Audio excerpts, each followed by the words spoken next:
They call it the roof of the world.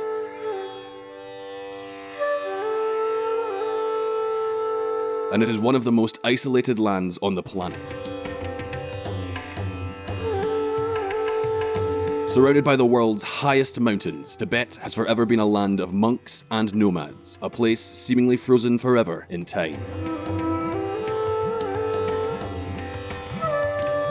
All that considered, it's kind of surprising that such a mysterious place can have such an impact on international politics. Around the world, political activists carry the Free Tibet flags and they wear t-shirts with the logo embossed on the front. Meanwhile, China is using all of its considerable political power to keep Tibet as part of its territory. But why is this land so important? Does it have oil? Does it have gold? No, it's got absolutely nothing. In this video, we will tell you the story.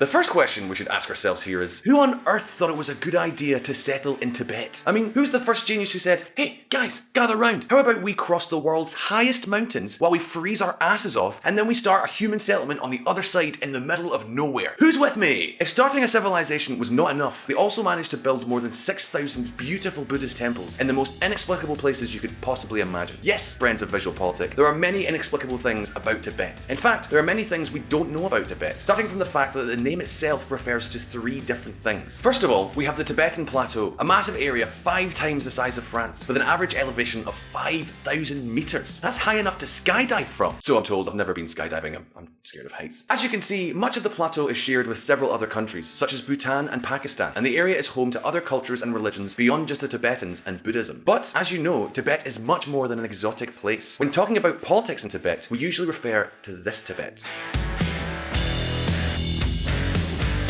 This is known as the Tibet Autonomous Region, or TAR. As its name suggests, it is an administrative area of China, but make no mistake, it is not actually autonomous. The Chinese Communist Party rules this region with an iron fist. Many Tibetans don't even have a passport, so they cannot travel abroad. Their mother tongue has been completely banned, and most of those 6,000 beautiful monasteries have been utterly demolished. Unfortunately, none of this is really breaking news. I mean, what did you expect? This is China we're talking about. They are not well known for dealing with dissent lightly. In fact, Tibetans are not the only minority group marginalized by Beijing. Then again, Tibet is extremely important to their political agenda, and the main reason is this man.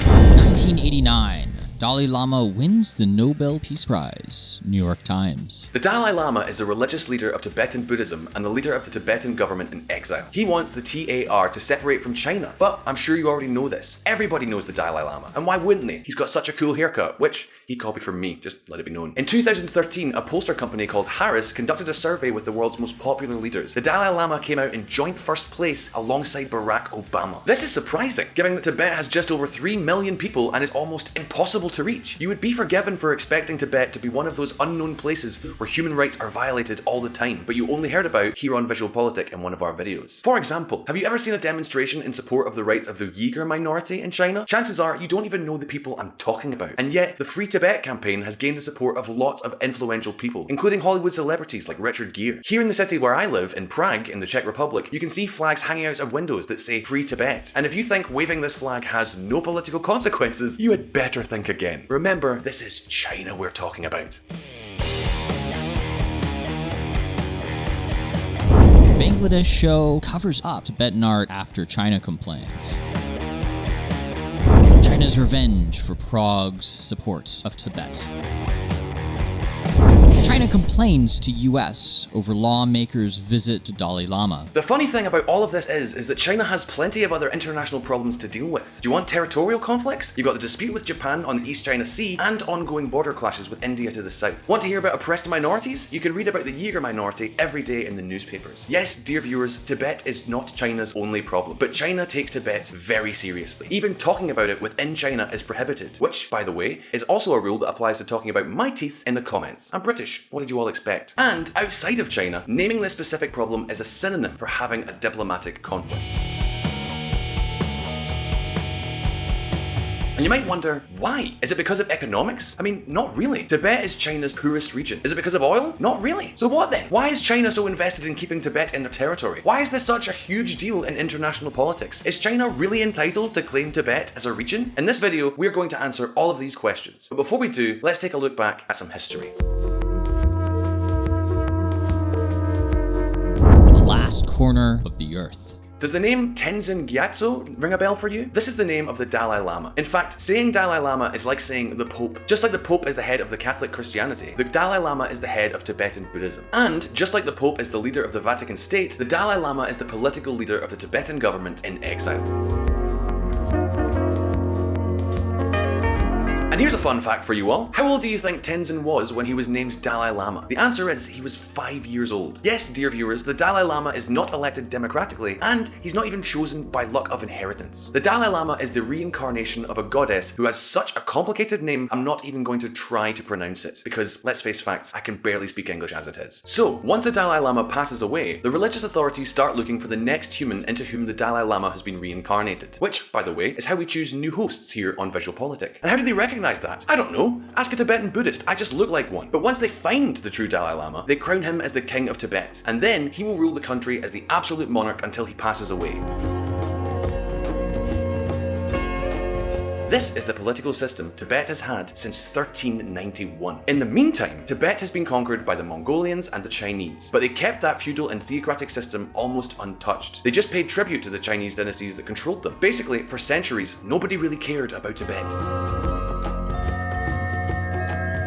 Tibet was so isolated and hard to reach that Buddhism, a religion famously associated with Tibet, didn't actually reach the Tibetans until the 7th century AD. This is over 1,000 years after Buddhism was founded. Tibet developed a feudal system where local chiefs shared power with monks and monasteries. This explains why, until recently, they had more than 600,000 monks and nuns in a population of as few as 2.5 million inhabitants. Modern technology didn't arrive until very recently. But all of this changed in the 20th century. First, between 1912 and 1950, the Chinese dynasties completely withdrew from Tibet. It seemed that this country could be completely sovereign forever and even more isolated. But as you know, destiny had other plans for Tibetans.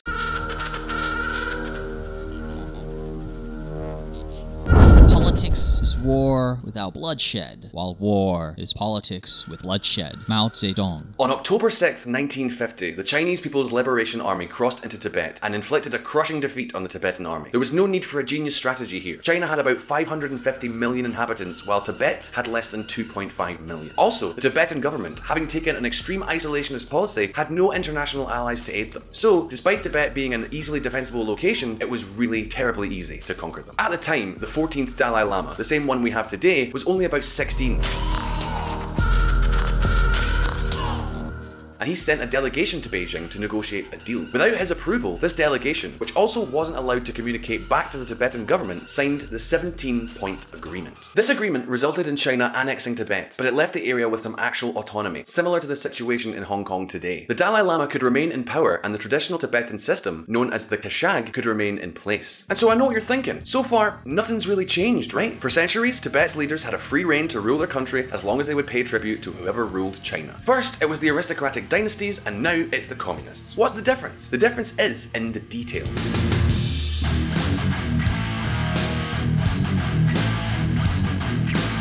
According to the Chinese Communist Party, only part of Tibet could have that degree of autonomy, but the east of the country would fall under Maoist reform. So, the people living in those areas rebelled against communist rule, using guerrilla warfare tactics. This was made worse when the rebellion began to spread throughout the rest of Tibet. So in 1959, Mao Zedong said, you know what? The hell with autonomy. Let's give these Tibetans some real liberation. On March 17th, Chinese artillery shells struck near the Dalai Lama's palace, which prompted him to flee to India, disguised under cover of darkness. Of course, this angered Tibetans, who loved the religious leader, and they began large-scale protests which eventually turned violent. As you can probably imagine, the Chinese Communist Army responded in a very Chinese communist way. Total, brutal repression. And what do you think happened next? I mean, think about it. We are talking about the end of the 1950s, in the middle of the Cold War. On one hand, we have a communist country invading a non-communist country. This was a golden window of opportunity for...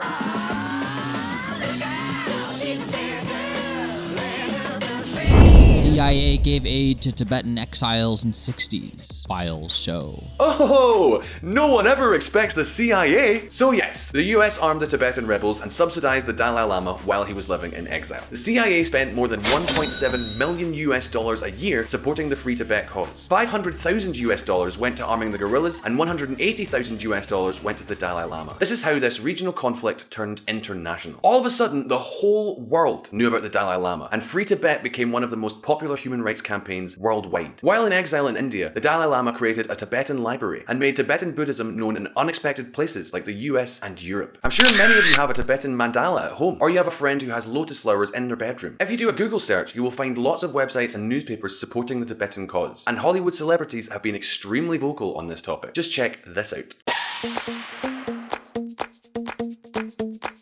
In saving Tibet, you save the possibility that we are all brothers, sisters. Richard Gere. Steven Seagal, top action hero and Tibetan Lama. By the way, as a fun fact, all of this American aid stopped in 1972, the very same year that the White House started diplomatic relations with continental China. So now you might wonder, so was all this Free Tibet movement just a CIA conspiracy? Was it just a way to destabilize communist China during the Cold War? Have we been manipulated all this time? The fact that the CIA was involved does not mean China didn't act inappropriately towards Tibetans. So let's keep going. The last of the Tibetan uprising ended in 1962. By then, it's estimated that the Chinese army had looted and destroyed over 6,000 Tibetan monasteries and killed perhaps as many as 87,000 Tibetans. But that wasn't the end of it. In 1966, Mao's Cultural Revolution began. 15 years later, there were only 8 functioning monasteries left in Tibet where there had previously been thousands. In 1950, it's believed there were as many as 600,000 Tibetan monks and nuns, and by 1979, they were almost all dead. The damage is almost impossible to understate. But this raises the question, why? Why are the Chinese so determined to keep a hold of Tibet? Let's have a look, shall we?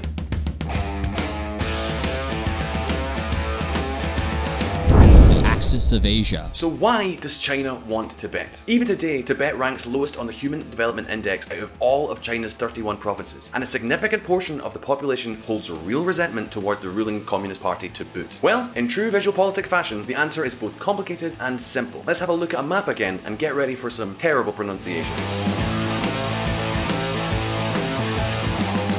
See all this? These are the many rivers fed by the ice melt from the Tibetan plateau. These rivers include the Yangtze and the Yellow, the two most important rivers in China. Also, the Mekong, which Laos, Cambodia and Vietnam rely on. The Irrawaddy that sustains Myanmar, the Brahmaputra and Holy Ganges of Bangladesh and India. The Indus that defines Pakistan, and many other smaller ones that nourish places like the oases of the Tarim Basin. So you see why Tibet is so important now? Whoever controls Tibet controls almost all of Asia's fresh water, and the water that about half of the world's population relies on. And, as you can imagine, China knows how to use such a strategic resource.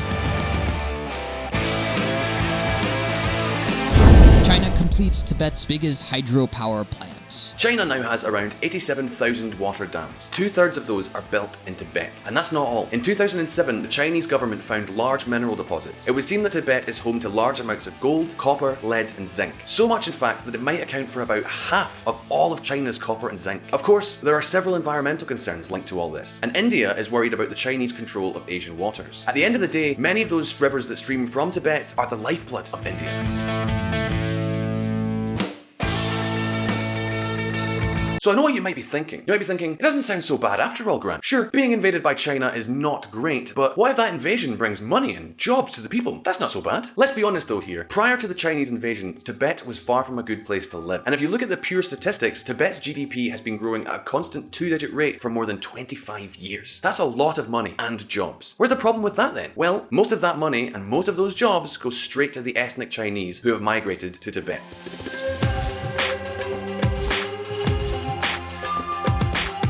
Yes, dear viewers, race matters a lot in China. 90% of Tibet's population are ethnically Tibetan. Only 8% belong to the Han minority, which is the majority race throughout the rest of China. Most of those ethnic Chinese immigrated to the region after the invasion, and those are the ones who get to work in all of those better paying jobs. The rest of the Tibetans remain poor. So basically, if you belong to the Tibetan majority, this is what you get from all of the modernization.